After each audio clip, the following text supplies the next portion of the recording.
یہ اسلام کا وہ دور ہے کہ جب حضور مسجد نبوی سے باہر نکلتے ہیں تو آگے حضرت عمر و ابو بکر رضی اللہ تعالی عنہما کھڑے ہیں. چہرے کے اوپر عجیب اداسی ہے. کہا عمر ابو بکر اس وقت کیوں کھڑے ہو؟ عرض کی حضور بھوک نے گھر میں ٹکنے نہیں دیا. ہم نے چاہا حضور کا چہرہ دیکھ لیں تو کچھ پیاس بجھ جائے، کچھ بھوک مٹ جائے. حضور نے فرمایا میرا حال بھی یہی ہے. جس چیز نے تجھے گھروں سے نکالا ہے وہی چیز مجھے گھر سے نکال لائی ہے. تو حضور نے جب دیکھا کہ کھانا ہے تو حضور نے ایک روٹی لی اور چند بوٹیاں اٹھائیں اور ایک خادم کو بلا کر کے کہا جاؤ ہمارے گھر دے آؤ، میری بیٹی فاطمہ کتنے دنوں سے بھوکی. ہمیں تو وہ کہانی بھی اسلام کی غربت کی یاد آتی ہے کہ جب احد کے اندر 70 شہیدوں کے لاشیں پڑے ہوئے ہیں تو حضرت صفیہ حضور کی پھپھی اپنے بھائی حمزہ کے لیے 2 چادریں لے کر کے کفن کی آتی ہے.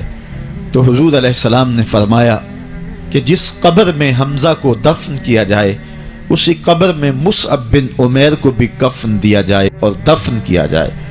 اور کہا میرے چچا کے لیے اس کی جو بہن میری پھپھو جو 2 چادریں لے آئی ہے، کہا ایک چادر ہم مصعب بن عمیر کو دیں گے.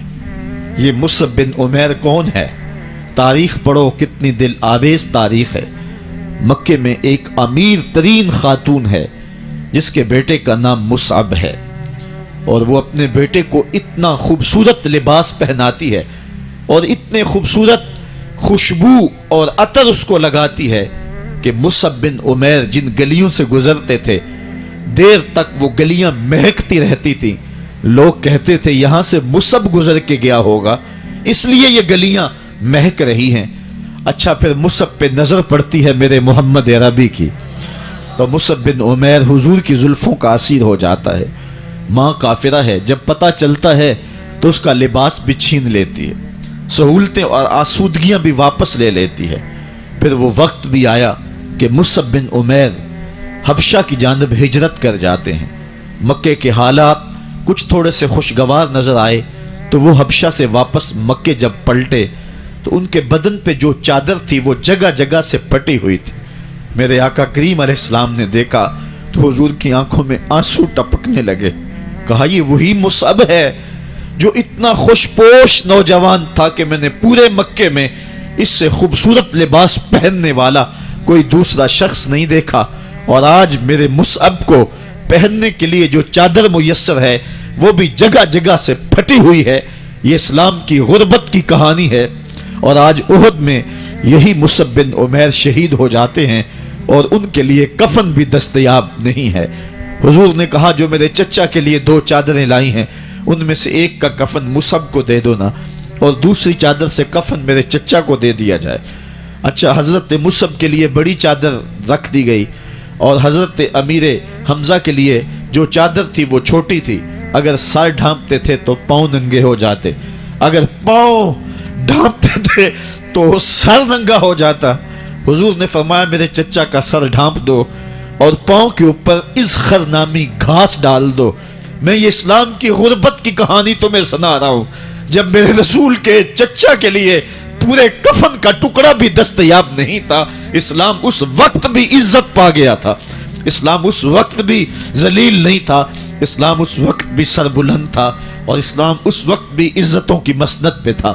یہ اسلام کا وہ دور ہے کہ جب حضور مسجد نبوی سے باہر نکلتے ہیں تو آگے حضرت عمر و ابو بکر رضی اللہ تعالی عنہما کھڑے ہیں. چہرے کے اوپر عجیب اداسی ہے.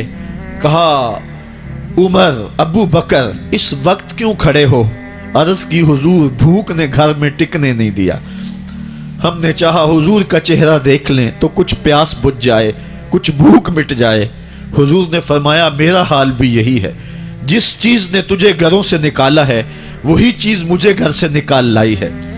چلتے ہوئے حضرت ابو ایوب انصاری کے گھر کے قریب سے گزرے.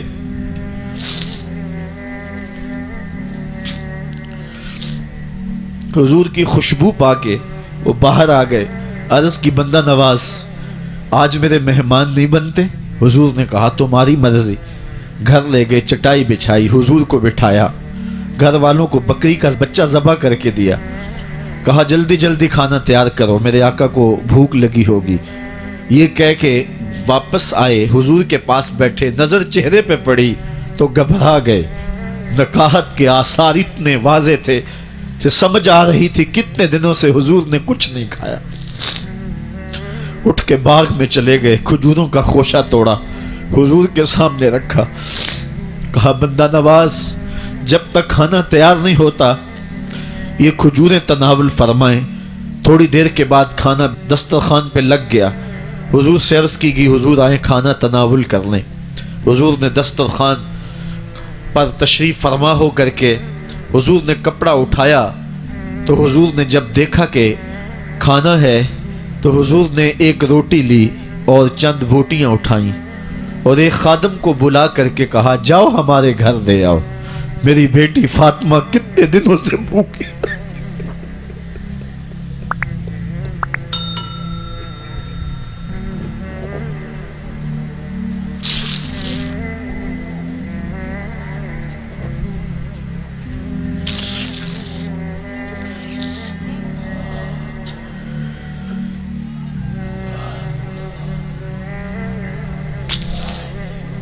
کہا جاؤ ہمارے گھر دے آؤ، میری فاطمہ کتنے دنوں سے بھوکی بیٹھی ہوئی ہے۔ مال کے کونین ہیں گو پاس کچھ رکھتے نہیں، دو جہاں کی نعمتیں ہیں ان کے خالی ہاتھ میں۔ آپ کو پتا ہوگا کہ جب میرے رسول کا انتقال ہوا ہے، حضور کا وصال ہوا ہے، تو حضور کی ایک زرہ ایک یہودی کے گھر میں گروی رکھی ہوئی تھی، حضور نے زرہ رکھ کر کے اس سے قرض لیا ہوا تھا۔ یہ اسلام کی غربت کی کہانی ہے، اور پھر اللہ نے اسلام کو امارت کے رنگ بھی دیے۔ آؤ تمہیں کہانی سناؤں، حضرت عدی بن حاتم روایت کرتے ہیں، صحیح بخاری میں روایت ہے۔ یہ حاتم تائی کے بیٹے ہیں، کہتے ہیں میں حضور کی خدمت میں حاضر ہوا، ایک شخص آیا کہنے لگا حضور غربت نے میرا برا حال کر دیا ہے، اور اس نے شکایت کی غربت کی، پسماندگی کی اور اپنی معاشی بدحالی کی۔ پھر ایک شخص آیا کہنے لگا حضور میرے پاس دولت تو ہے لیکن میں نے جس منزل پہ جانا ہے راستہ پر خطر ہے، تو میرے لیے کیا حکم ہے کہ میں کیسے راستہ طے کروں؟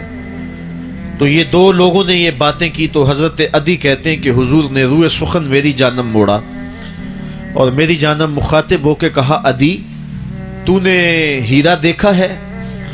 عدی کہتے ہیں میں نے عرض کی حضور دیکھا نہیں، سنا ہے، ہیرا یہ شہر ہے عراق کا۔ تو حضور نے فرمایا عدی تو نے ہیرا دیکھا ہے؟ میں نے کہا نہیں حضور دیکھا نہیں، اس کا تذکرہ سنا ہے۔ فرمایا عدی اگر اللہ تجھے زندگی کی مہلت دے تو ہیرا سے ایک خاتون چلے گی، تو اپنی آنکھوں سے دیکھے گا اور مکے تک پہنچے گی اور اللہ کے گھر کعبہ کا طواف کرے گی، اور اس کو ہیرا سے لے کر کے مکے تک اللہ کے علاوہ کسی کا ڈر نہیں ہوگا۔ کہتے ہیں کہ میں نے دل میں کہا کہ پھر بنو طے کے ڈاکو مر گئے ہوں گے جنہوں نے عرب کے اوپر روب ڈال رکھا ہے، تو وہ تو پھر ختم ہو گئے ہوں گے۔ کہتے ہیں میں بھی سوچ ہی رہا تھا کہ حضور نے مزید میری حیرت میں اضافہ کرتے ہوئے کہا عدی اگر تجھے اللہ نے زندگی کی مہلت دی تو تو دیکھے گا کہ کسرا کے خزانے تیری جھولی میں ہوں گے۔ تو اس دور کی سپر طاقت تھی۔ میں نے کہا حضور کسرا بن ہرمز؟ حضور نے فرمایا ہاں کسرا بن ہرمز۔ کہتے ہیں کہ حضور نے پھر فرمایا عدی اگر تو زندگی پائی تو تو وہ دن بھی دیکھے گا کہ ایک شخص زکوٰۃ کی رقم لے کر کے، زکوٰۃ کی چاندی لے کر کے، زکوٰۃ کا سونا لے کر کے نکلے گا اور اس کو کوئی زکوٰۃ کا مستحق ہی نہیں ملے گا۔ حضرت عدی بن حاتم کہتے ہیں کہ پھر میں نے وہ منظر اپنی آنکھوں سے دیکھا کہ ہیرا سے خاتون چلی اور مکے تک پہنچی اور امن ایسا تھا کہ اس کو اللہ کے علاوہ کسی کا ڈر نہیں تھا۔ پھر وہ لمحے بھی میں نے دیکھے کہ کسرا بن ہرمز کے خزانے مسجد نبوی کے باہر پڑے ہوئے ہیں۔ تو کہتے ہیں تیسری چیز میں دیکھ نہ سکا اور میں نے لوگوں کو کہا کہ یہ میں تو نہیں دیکھ سکا، میری شاید زندگی وفا نہ کرے، اور اگر تمہاری زندگی وفا کرے تو تم دیکھنا میرے آقا نے جو فرمایا تو 2 باتیں تو پوری ہو گئی ہیں، اور تیسری بات تم دیکھ لو گے۔ حضرت یحییٰ بن سعید فرماتے ہیں کہ حضرت عمر بن عبد العزیز کا زمانہ تھا، اور انہوں نے مجھے افریقہ کی جانب زکوٰۃ وصول کرنے کے لیے بھیجا۔ میں وہاں سے زکوٰۃ وصول کی، اور پھر میں زکوٰۃ لینے والے مستحقین کو ڈھونڈنے لگا، تو کہتے ہیں مجھے کوئی مستحق نہ ملا۔ پھر میں غلام پکڑتا اور اس کے پیسے دے کے اس کو آزاد کرواتا چلا جاتا۔ حضرت عمر بن عبد العزیز کا زمانہ ہے کہ گورنر ہے عراق کا، وہ حضرت عمر بن عبد العزیز کو لکھتا ہے کہ اتنی رقم ہے، اس کا کیا کرنا ہے؟ تو عمر بن عبد العزیز کہتے ہیں رقم لے کے یہاں نہ آنا، وہاں عراق کے لوگوں میں بانٹ دو، جو زکوٰۃ کے مستحق ہیں ان کو تقسیم کر دو۔ تو گورنر لکھتا ہے جو مستحق ہے ان کو دے دی، اب کوئی مستحق نہیں رہا تو میں کیا کروں؟ تو حضرت عمر بن عبد العزیز کہتے ہیں جو مقروض ہیں ان کا قرض اتار دو۔ تو کہتے ہیں کہ ہاں قرض بھی میں نے اتار دیا ہے، رقم پھر بھی بچ رہی ہے، کیا کروں؟ تو حضرت عمر بن عبد العزیز نے پھر لکھا جو شخص شادی کرنا چاہتے ہیں ان کا حق مہر ادا کر دو۔ میں نے کہا کہ وہ بھی کر دیا ہے، رقم پھر بھی بچ گئی، اب کیا کروں؟ تو حضرت عمر بن عبد العزیز نے مجھے لکھا کہ جو غیر مسلم ہیں جنہوں نے ٹیکس دیا ہوا ہے، جتنا ٹیکس دیا ہے اس سے دگنے پیسے ان کو قرضے میں دے دو، اور ان کو کہو جاؤ اس کا کاروبار کرو، کھیتی باڑی کرو، اور ساتھ انہیں یہ بھی کہہ دینا قرض کی فکر نہ کرنا اور زیادہ اس میں پریشان نہ ہونا، جب دے سکو گے دے دینا۔ یہ دور بھی پھر اسلام نے دیکھا اور یہ گھڑیاں بھی دیکھی، جب چیتھڑے پہنے ہوئے تھے، جب پیوند لگے لباس پہنے تھے، جب پیٹ میں ڈالنے کے لقمہ بھی نہیں تھا، اللہ کا دین اس وقت بھی غالب تھا، اور جب گلیوں کے اندر ریشم بکھرا ہوا ہوتا تھا کوئی اٹھانے والا نہیں تھا، دین اس وقت بھی غالب تھا۔ دین کا غالب ہونا یا نہ ہونا اس کا تعلق جو ہے وہ مال و دولت سے نہیں ہے۔ اقبال کہتا ہے کہ زوال بندہ مومن کا بے زری سے نہیں، مومن کا زوال بے زری سے نہیں ہے بلکہ اس کا سبب کوئی اور ہے۔ وہ سبب ڈھونڈنا ہے کہ ہم دنیا میں رسوا ہو کے کیوں رہ گئے، ہم زمانے کے سامنے تماشا کیوں بن کے رہ گئے، آج نبی کی امت پوری کائنات میں رسوا ہو کے کیوں رہ گئی، آج ہمارا تماشا دیکھا جا رہا ہے، آج بھوکے کتوں کو ہماری بیٹیوں اور بہنوں کے اوپر چھوڑا جا رہا ہے اور اس کا تماشا دیکھا جا رہا ہے۔ کیا ہم نے یہ دن بھی دیکھنے تھے؟ ہم نے سراغ لگانا ہے۔ دولت کی قلت اور کثرت یہ ثانوی چیزیں ہیں، ہم نے تاریخ میں دیکھا ہے، ہم کبھی مالی طور پہ کمزور تھے رسوا نہیں ہوئے ہیں، مال زیادہ ہو گیا رسوا نہیں ہوئے ہیں، رسوائی کے سبب کوئی اور ہیں۔ اس طرح کے مزید اسلامک بیان دیکھنے کے لیے ہمارے چینل کو سبسکرائب کریں اور ویڈیو کو لائک کرنا مت بھولیے۔